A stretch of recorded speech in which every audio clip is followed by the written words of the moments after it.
A desperate plea from Savannah Guthrie as her mom is still missing. We believe our mom is still out there. We need your help. We are hours away from the second reported deadline in the alleged ransom notes sent in the Nancy Guthrie case. This is very valuable to us, and we will pay. The Guthrie family says they will pay. The number that's being reported is $6 million. Investigators are still canvassing multiple locations, and we are still left with more questions than answers. The search for Nancy Guthrie now entering day 9. We're on the case presented by Law&Crime. I'm Chris Stewart.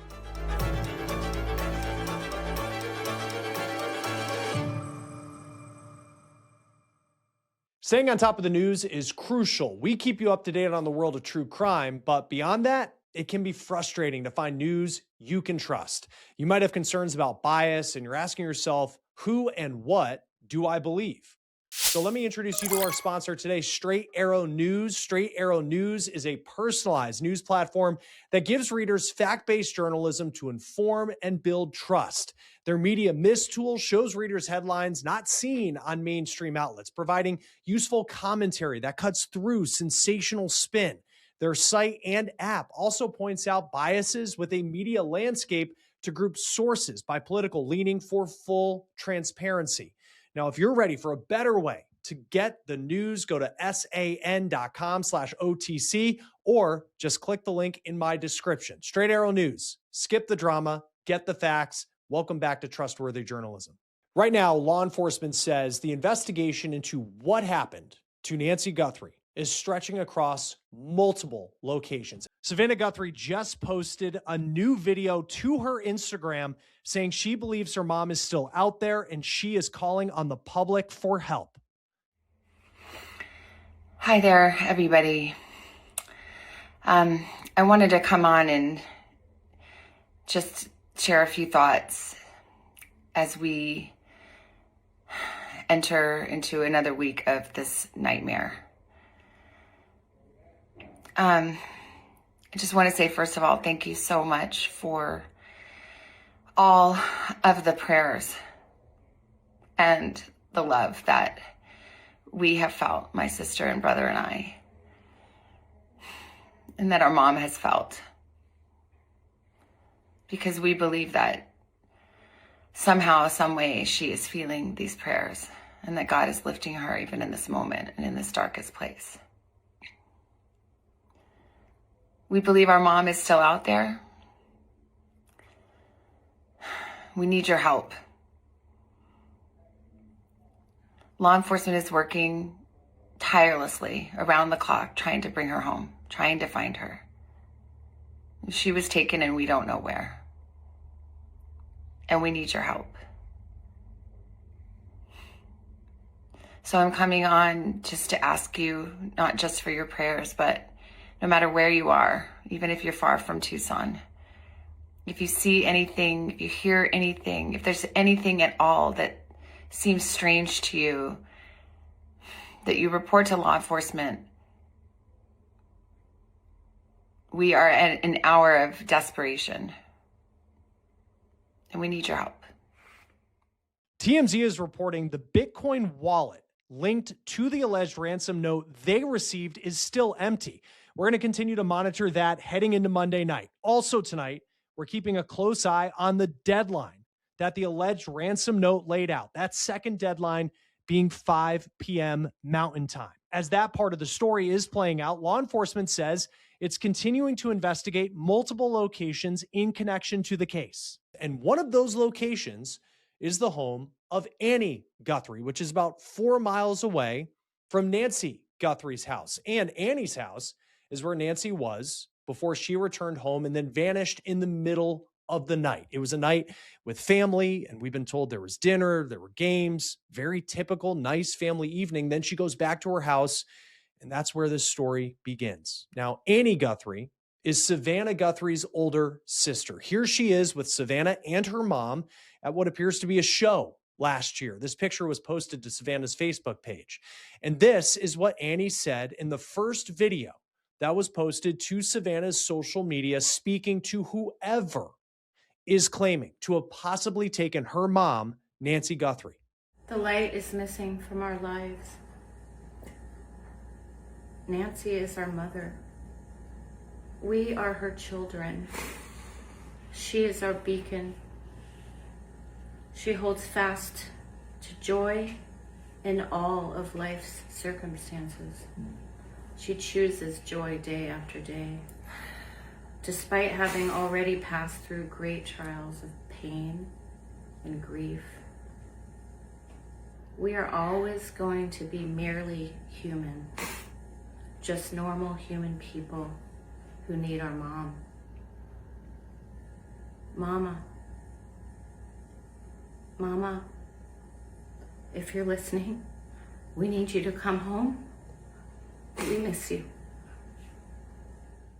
Now, I want you to look at this video here because there were some big developments over the weekend. This is video per Brian Ensign of News Nation, and it shows law enforcement on Saturday night at Annie Guthrie's home. These are Pima County deputies, we've been told, who were at Annie's house for multiple hours. And this was after the Guthrie family put out their most recent plea to their mom's alleged kidnappers on social media. We received your message and we understand. We beg you now to return our mother to us so that we can celebrate with her. This is the only way we will have peace. This is very valuable to us, and we will pay. It is unclear what deputies were doing at Annie's home. Law enforcement, for as public as this case has been, they have been tight-lipped about exactly what information they're finding and what they were doing at Annie's home over the weekend. Now, that home is where reporters claim they saw flashes of cameras inside the house. The Guthrie family had reportedly been staying at Annie's house as this search has gone on, but now they're no longer there, according to media reports. We'll talk a little bit more about what we know about the multiple locations where this search is playing out in just a moment. Now, the search may also be stretching outside of Pima County and outside of Arizona. This is the billboard that the FBI has put up. The billboard is up in places like Houston, El Paso, San Diego, Los Angeles, San Antonio, Dallas, and Albuquerque, New Mexico. Law enforcement have not shared any information on where this investigation is taking them. On Sunday, the Pima County Sheriff's Department once again said they don't have a suspect or person of interest in this case. Now, it's important to know, just because they're saying that on social media, saying that at news conferences, saying that publicly, that doesn't mean that they don't have people or a direction that they are heading in this case that very well could bring it to an end. The FBI has said they're offering a $50,000 reward for information in this case that helps them track down Nancy Guthrie and whoever is responsible for her disappearance. Now, Nancy Guthrie also, it's important to note, lives about an hour and a half, 2 hours away from the U.S.-Mexico border. Pima County Sheriff Chris Nanos was asked last week if they were working with Mexican authorities, and he said no. But he did say they're always in touch with the Mexican consulate in Arizona. You might remember early on in this case, Border Patrol was involved, but then they stopped being part of this case. It's unclear if law enforcement is looking outside of the country, but just geographically, I think it's important to bring up. Now, we've also seen media reports of law enforcement canvassing the area around Annie Guthrie's home and asking neighbors for surveillance video. The Pima County Sheriff said on Sunday that the investigation at multiple locations, those are just follow-ups. Now, we have seen search activity continue at Nancy Guthrie's home as well. Law enforcement were seen searching a maybe septic tank or a storm drain on Sunday on her property. Also, we noticed that floodlights have been taken from Nancy Guthrie's house. Now, that matters because law enforcement said previously that the floodlights were one of two specifics mentioned in the initial alleged ransom note. The other specific was Nancy Guthrie's Apple Watch that was reportedly left on a charger. Law enforcement also paid a visit to a Circle K gas station near Nancy Guthrie's house because of a tip related to a vehicle of interest. Law enforcement have not confirmed if the surveillance video that the gas station gave to them netted anything important in this case.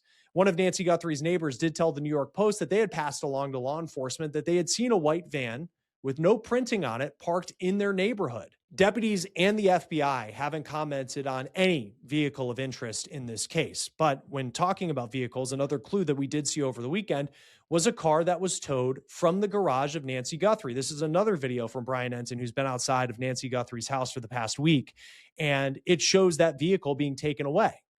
There was also a vehicle taken, and this was early on in the investigation, a vehicle that is believed to have belonged to Annie Guthrie. Now, it's possible that that's the vehicle that Nancy Guthrie was driven home in before she was allegedly taken. The sheriff said that a family member took Nancy Guthrie home after she Ubered to Annie's house that Saturday night, but the Pima County Sheriff would not say the specific name of the person, the family member who drove Nancy Guthrie home. You would believe that that's the last person to see Nancy Guthrie before she vanished. Now, the sheriff said the reason that they took that car or looked at that car, and it's unclear if they still have it, is just standard evidence collection procedures. Remember, Nancy Guthrie returned home to her house around 9:45. They know that because of the garage door opening and closing around that time. And then they say her pacemaker disconnected from her iPhone around 2:30 in the morning. And that is believed to be when Nancy Guthrie was allegedly taken from her house. We received your message and we understand. We beg you now to return our mother to us so that we can celebrate with her. This is the only way we will have peace. This is very valuable to us and we will pay. So that's the message put out by the Guthrie family on Saturday night. And you see Today's Show anchor Savannah Guthrie arm in arm with her brother and sister once again, her brother Cameron and her sister Annie. This is the third video message that the Guthrie family has released in the last week to whoever allegedly took their mom. We are ready to talk.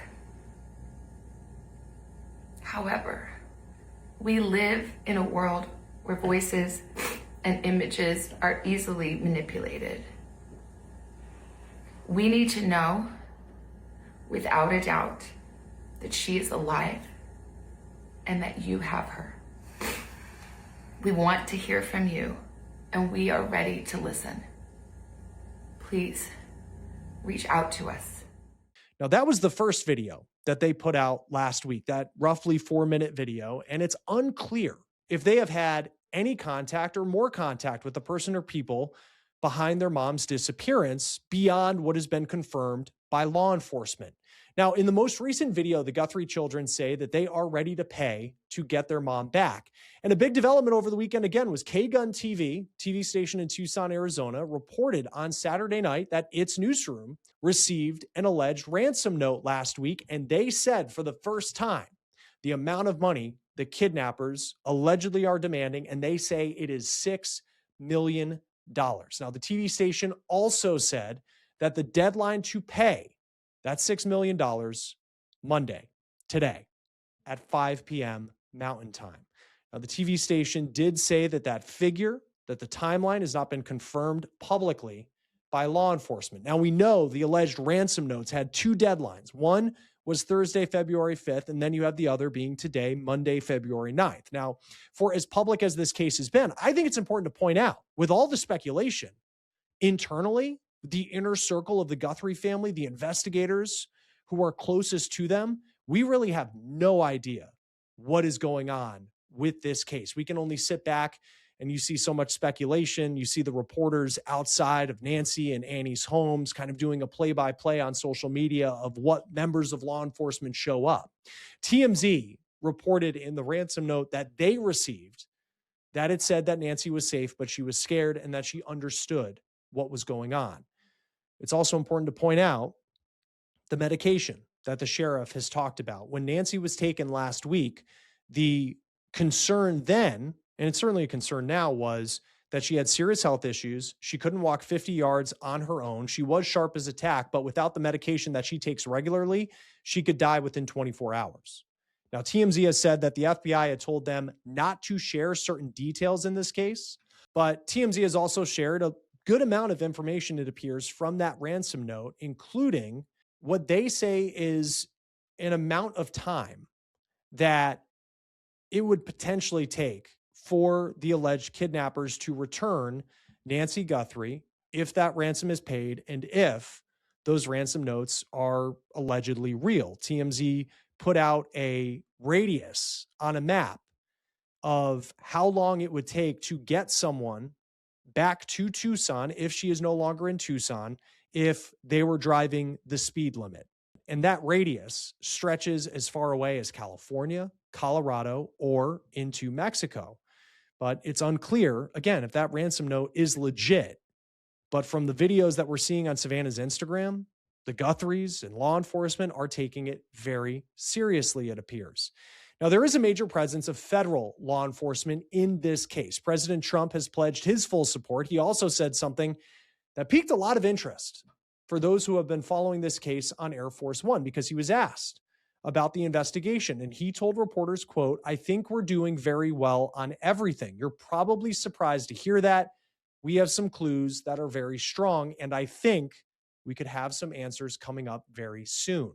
He said this before the Guthrie family posted that most recent video saying that they will pay. Now, the media outlets who received the alleged ransom notes also claim whoever sent the notes are demanding it be paid in Bitcoin. Now, I'm not a Bitcoin expert. I'll be honest about that. But I did speak with missing persons private investigator Steve Fisher, who said if the Guthries pay the alleged ransom, that could open up a whole new trail of clues for the FBI to follow to try and track down whoever sent the notes. So, the FBI has long taken a stance of in ransom situations, we play an advisory role. They can't legally, they say that they absolutely have a policy of not paying any ransom, period. But they don't tell family, what they tell families is ultimately their decision. It's not illegal to pay a ransom. It is illegal to receive ransom dollars and in any form. So, but they will advise them through it. If you decide to pay, they will help them kind of maybe best practices, if you want to call it that. But the FBI or the Treasury or anybody is not the one advancing that money. What would happen is the family or whoever for the family, however they do it, would actually have to go open a account on one of the large crypto exchanges, and they would have to wire in. I hadn't heard the $6 million figure, but let's say I hadn't heard any figure, but so that's interesting. Yeah. But say $6 million, and they would have to wire in $6 million, and that would immediately be converted to Bitcoin. So I suppose it's at the time you pay it, whatever the value is, and then it's immediately, then they just do it online. You just do it on a laptop. You put in that Bitcoin address. Do you want to really send this? Yes. Are you sure you want to send this? Yes. And then boom, it's gone.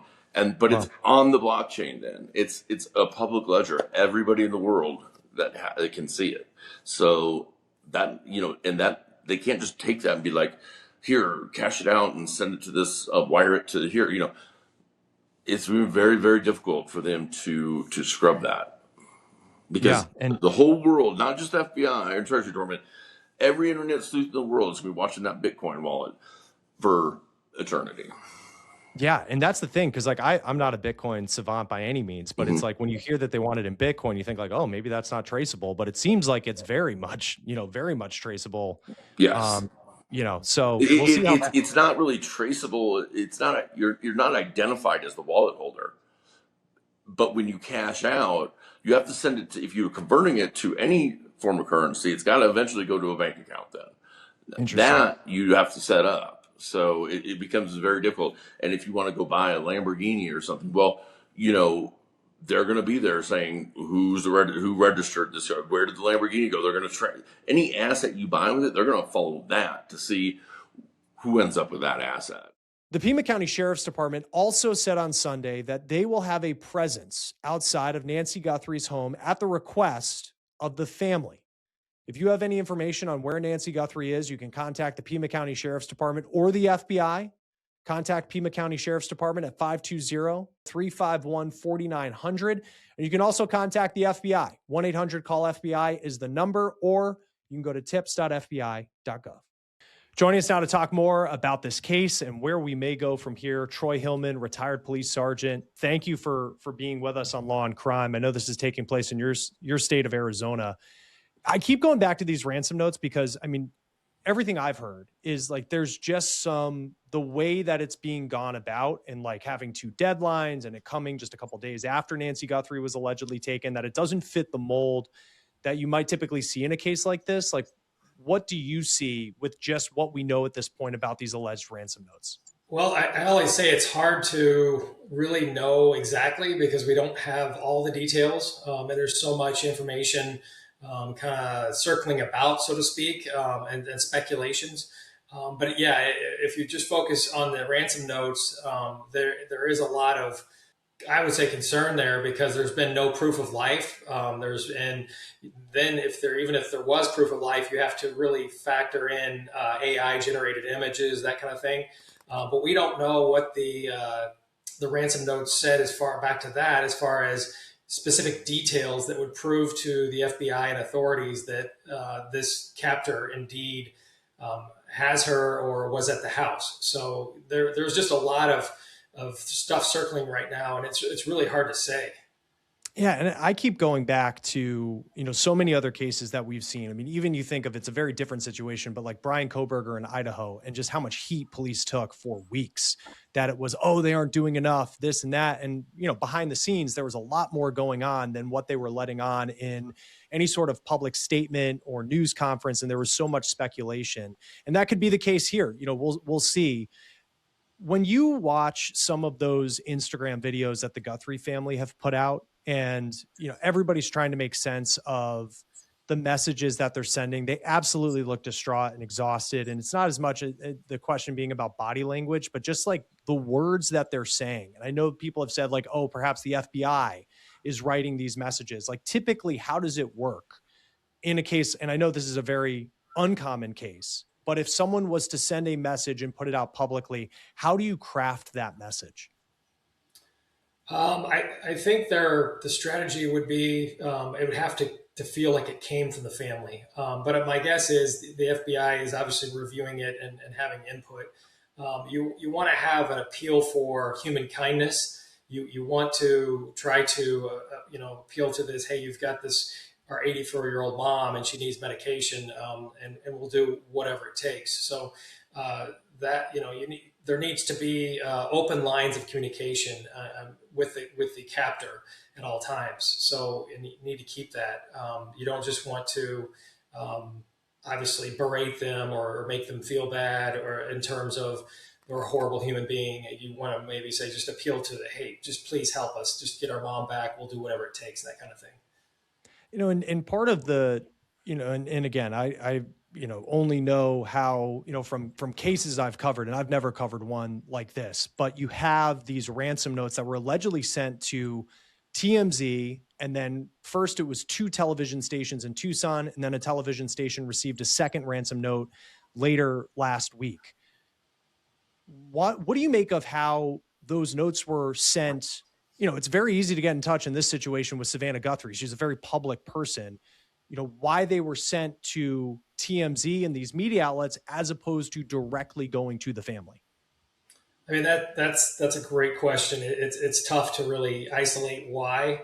Sometimes only the criminal, the abductor, would know that. And maybe it's there's been people over the year, especially I used to look at serial killers that have basically, and I'm not saying that they're a serial killer here, but they're a criminal, basically like the fame of it and maybe going that route. Maybe there was a specific factor in their thinking of, hey, I'll get it to the news outlet rather than going to the family, maybe for the sensationalism. I don't know. But it is, this case is something that I've never seen and or read about. Yeah. And, as you just said, I mean, I know that you've, done work in tracking down serial killers and people who probably have left breadcrumbs, and have enjoyed, in a sick and twisted way, being what's being chased after by law enforcement. There's so much we don't know. Like, at the end of this, hopefully there's a happy resolution, but then also that there's kind of seeing how this investigation played out. On the ransom note part of it too, like like, I think of like the FBI, and I've asked this question before, but it's like they can figure out if someone hacks into a company and they can trace that to Russia or North Korea. Like, it seems like they're very good at tracking down where, a message may be sent from or a cyber attack comes from. How difficult is it to, fool the FBI, where if these emails came into a local television station, it's from one IP address, and I know that there's software that can change those up. I mean, how hard is it to trick the FBI into, or maybe the better question would be like, how likely is it the FBI has a good idea of where these emails were coming from? Well, I think the FBI is very sophisticated, and they have the best of the best on this and working on this. But I also think that there's certain fraudsters and that are very good too. And it's kind of this cat and mouse game, unfortunately.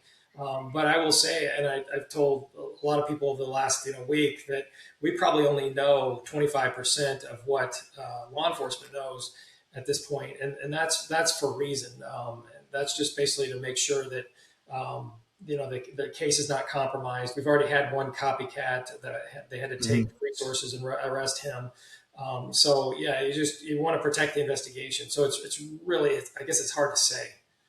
Right. And that's the thing is, and again, like there's so much that we don't know. And it's this weird, I don't know if spectacle is the word, but it's like you have this media scene outside of Nancy Guthrie's home and then also Annie Guthrie's home. And it's like you follow on social media and it's just, I was getting exhausted over the weekend where it's like 3 deputies just showed up at the house. 2 deputies just showed up at the house. They're driving this. Here's an unmarked car. And it's like, at some point, yeah, there are these updates, but then it's like, I have no idea what to make of this. And it's like Saturday night you see, and this was a consent search apparently at Annie Guthrie's home.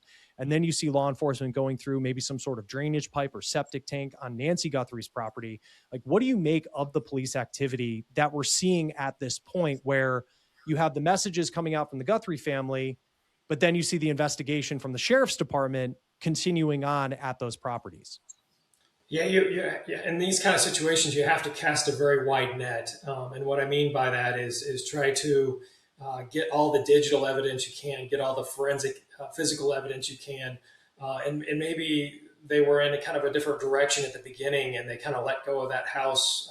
They've taken a lot of flack, but yeah, I always say, they're kind of going, this is a very fluid, high profile investigation and you can sit back and nitpick it all you want. But at the end of the day, they're doing the best job they can, and they're operating on minimal sleep and a whole lot of pressure. So I think I come back to the beehive of activity. You've got all these leads, you've got all this information coming in, you've got the different tentacles, the ransom note, the different surveillance videos they're checking, the cell phones, the geofencing, just all these things they're throwing at it, and they're doing kind of behind the scenes, and it's hard for the media is going to speculate if they see them doing something. Hey, what are they doing there? And then you have some, ex-law enforcement usually opine as to what they might be doing. But it is hard because there's so much going on. This is a massive investigation that is unraveling as we see it. It's just at the end of the day, I just pray that she's returned safely. Yeah, me too. And I think too of kind of going back to the ransom notes, and then I was just thinking of kind of the work you've done with serial killers, and often we've seen serial killers like kind of as I was saying, like leaving breadcrumbs behind, and maybe they like the chase. And in this case, it seems like there is, and again, from what we know, we don't know what specifically the Guthrie family is responding to. We believe it's these ransom notes that were sent to the local television station, but there could be something else that they're responding to. But if they are, and you have them kind of giving these answers, but then there's been no report about like follow-up from the alleged kidnappers who sent that note. Like, how common is it that it's just send the Bitcoin here and that's the message, and then there's no follow-up conversation? Yeah, my guess, my opinion is there's more, and there's probably more behind the scenes.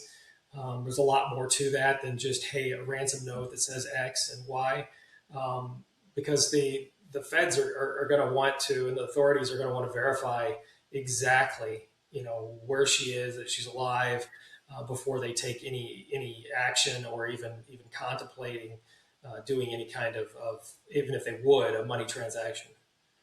And then when it comes to going back to these like search warrants, the consents that we're seeing, and I know the sheriff's office put out a statement saying that these were like follow up investigate, like, whether they're going to the property and checking a different area. And I know that there's been a lot of criticism of the sheriff, and we'll see at the end of this whether that's fair or unfair criticism. And there could be a whole, I think it's very easy to Monday morning quarterback somebody when you really don't know what's actually going on.